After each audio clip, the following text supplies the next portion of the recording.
போல புரட்சி தலைவர் எம்ஜிஆராக இருந்தாலும் சரி, அதே போல இதே புரட்சி தலைவர் அம்மாவாக இருந்தாலும் சரி, அவருடைய பிறந்தநாள் விழாவை பொறுத்தவரை மக்களுக்கு பயன்படுகின்ற வகையிலே, மக்கள் இருக்கின்ற இடத்திற்கு ஆட்சியில் இல்லை என்றாலும் கூட மக்களை மறக்காமல் உதவி செய்கின்ற ஒரே இயக்கம் அது அனைத்து இந்திய அண்ணா திராவிட முன்னேற்ற கழக இயக்கம் மட்டும்தான்.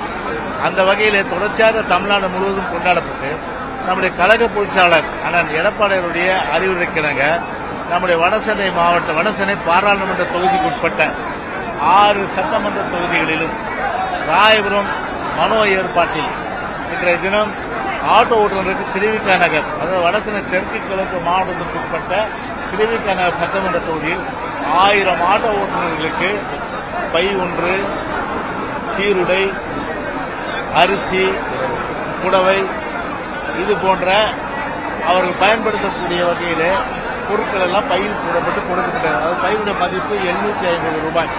எனவே அந்த வகையில் இன்றைக்கு திருவிக நகரிலே இது ராயபுரத்திலிருந்து திருவிக நகரில் இன்றைக்கு முடிவு பெற்றிருக்கிறது. பொதுவாகவே ஆட்சியில் இல்லை என்றாலும் கூட மக்களை மறக்காமல் உதவி செய்கின்ற ஒரு இயக்கம் அனைத்து இந்திய அண்ணா திராவிட முன்னேற்ற கழக இயக்கம் என்பதற்கு இது போன்ற தமிழ்நாடு முழுவதும் நலத்திட்ட உதவி வழங்கும் மூலம் அன்றிலிருந்து இன்று வரை எப்போதுமே நிரூபிக்கப்பட்டிருக்கின்றது.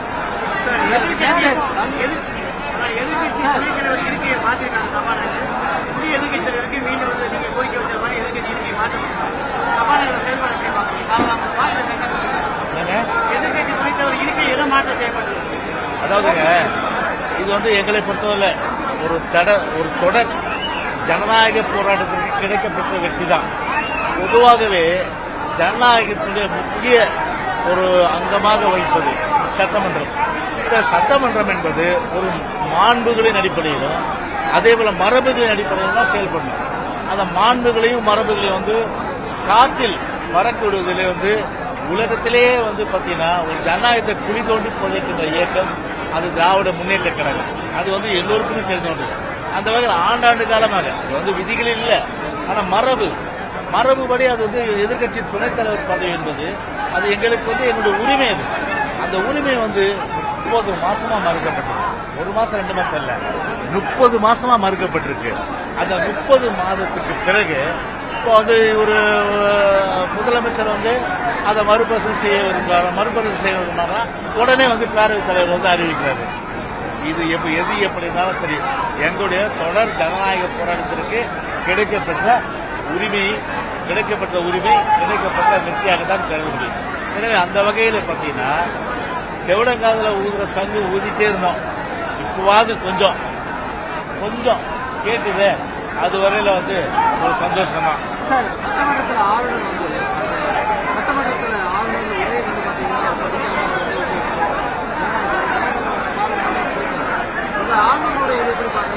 இப்போ ஒரு விஷயம் நீங்க தெரிஞ்சுக்கிட்டீங்க, ஒரு சட்டமன்றம் என்பது ஒரு மாண்புகள் மரபுகள் இதெல்லாம் காலகாலமாக கடைபிடிக்கப்பட்டு வருகின்ற ஒரு நிகழ்வு, ஒரு இடம் அது. அந்த வகையில் நாட்டில் எவ்வளோ பிரச்சனை இருக்கு. இன்னைக்கு அரிசி விளையாட்டு சாப்பிட்ற அரிசி 70 ரூபாய் ஆயிடுச்சு. இன்னைக்கு விலைவாசி முன்னே தொடர போயிட்டு இருக்கு. சட்ட ஒழுங்கு மோசம். இன்னைக்கு கூட தஞ்சாவூர்ல ஒரு இளைஞர் ஓட விரட்டி கொலை செய்யப்பட்டிருக்காரு. இன்னைக்கு அதே போல பல்வேறு வகைகள்ல இன்னைக்கு மக்கள் சிரமப்பட்டு அல்லல் படுகின்ற ஒரு நிலையில அதெல்லாம் விவாதிக்கப்படுகின்ற வேணும். எனவே நந்தவனத்தில் ஒரு ஆண்டி அவன் 4-6 மாதமா குயவனை வேண்டி கொண்டு வந்தாண்டி ஒரு தோண்டி போட்டு உடைத்தாண்டின்ற மாதிரிதான் இன்னைக்கு அந்த சபை இருக்குன்றது நினைக்கும் போது, சபைன்றது ஒரு விவாத பொருளை எடுத்து பண்ணோம். ஆனா அதுக்கு திசை திருப்புற வேலையை தான் இன்னைக்கு இவ்வளவு பிரச்சனை இருக்கு. அந்த வேலையை இன்னைக்கு நடந்துட்டு இருக்குதான் இன்னைக்கு மிகவும் ஒரு யாராக இருந்தாலும் சரி, அது முதலமைச்சராக இருந்தாலும் சரி, சபாநாயகர் இருந்தாலும் சரி, ஆளுநர் இருந்தாலும் சரி, இது போன்ற அந்த சபை மீறிய அந்த செயல்கள் ஒரு திசை திரும்ப செயலாக தான் நிச்சயமா இன்னைக்கு திமுக செஞ்சுட்டு இருக்காங்க. முதல் முறையாக ஒரு ஆளுநர் முறையே அவை குறிப்பிட்டு நீக்கப்பட்டிருக்கு. முன்னாள் சபாநாயகரா நீங்க எப்படி பாக்குறீங்க? இல்லைங்க, இப்போ பொதுவாக அதான் சொல்றேன், பேரவைத் தலைவர், முதலமைச்சர், ஆளுநர் அந்த 3 பேரும் எங்களுடைய எதிர்கட்சி தலைவர் சொல்லிட்டாரு. அவருடைய அந்த ஆளுநர் நடவடிக்கைன்னா அவர்கிட்ட தான் போய் கேட்கணுன்றது. அதுல நான் போக விரும்பல. ஆனா பொதுவாகவே இந்த மூவர் வந்து பொதுவாகவே ஒருங்கிணைக்கப்படாததால் இன்றைக்கு வந்து படுறது மக்கள் கஷ்டம். இன்னைக்கு விவாதிக்கிறதுக்கு ஒரு இதாகி போகுது. இப்போ அதுல ஒரு விஷயம் சொல்லியிருக்காரு. அது என்னன்னா, இவங்க தயாரித்த உரையில என்ன சொல்லியிருக்காங்க, இவங்க பொதுவாக வந்து விலைவாசி கட்டுக்குள் வைக்கப்பட்டிருக்கு. விலைவாசி கட்டுக்குள் வைக்கப்பட்டிருக்கு. அப்புறம் வந்து அதாவது பொருளாதாரத்தில் வந்து முன்னேற்றம் இருக்கு. எங்க பொருளாதாரத்தில் முன்னேற்றம் இருக்கு? ஒரு குடும்பம் தான் இன்னைக்கு வந்து ஒரு பொருளாதாரத்தில் ஆசியாவில் மிகப்பெரிய பணக்கார குடும்பம் இருக்கும் இல்லையா? சாதாரண மக்களிடத்துல வந்து இன்னைக்கு வந்து பணப்புழக்கம் இருக்கா? இல்ல. அந்த வகையில பார்த்தா இதெல்லாம் வந்து ஒரு உண்மைக்கு மாறான விஷயங்கள். அந்த உண்மைக்கு மாறான விஷயங்கள் வந்து அவர் சொன்னதுன்றது நல்ல விஷயம்.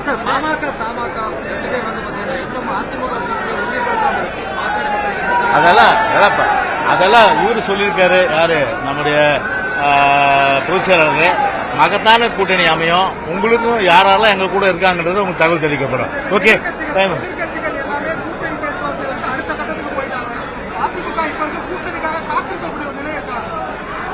அடுத்த கட்டத்துக்கோ வேற கட்டத்துக்கோ எங்களுடைய நிலைப்பாடுன்றது, நாங்க எங்களுடைய பொதுச் சொன்னது போல தேர்தல் வந்து இன்னும் டைம் இருக்கு, நிறைய மாற்றங்கள் இருக்கும். கண்டிப்பா பாத்தீங்கன்னா எங்க தலைமையில மகத்தான கூட்டணி அமையும். கவலைப்பட வேண்டியதுல பிரியன். ஓகே.